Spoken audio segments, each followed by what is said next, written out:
UK must publish costs of no-deal Brexit outcome, panel says UK.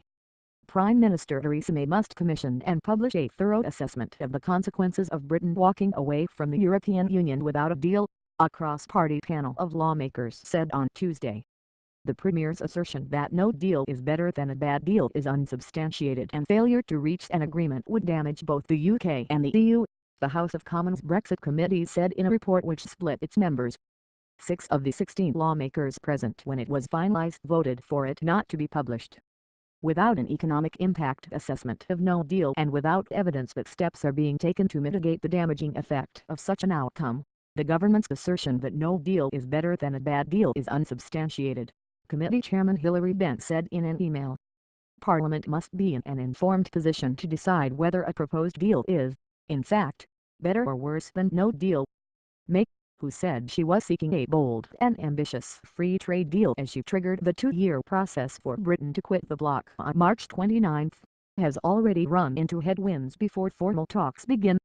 Disputes have included the sequence of negotiations, apparent threats over security cooperation and the sovereignty of Gibraltar. It is not clear if reaching the free trade agreement in the 18 months outlined by the European Commission is realistic, the panel said. The need to settle debts with the EU, establish mechanisms for resolving trade and standards disputes and draw up flexible immigration rules that cater for the needs of high and low-skilled employers are among the demands on British negotiators as they seek to carve out an FTA with the bloc. The panel said. Britain's economy will suffer if the failure to reach the deal means using World Trade Organization rules for trade with the 27 member states remaining in the bloc, it said. The UK must also provide clarity on how it plans to arrange customs with the EU once it has left its customs union, the panel said in the report, accusing ministers of being vague over their plans. Many witnesses have told our committee that an end to tariff and barrier-free trade with our largest market would have a damaging impact on the economy, Benn said. Falling back on WTO terms would mean not just the return to tariffs, but the reappearance of non-tariff barriers.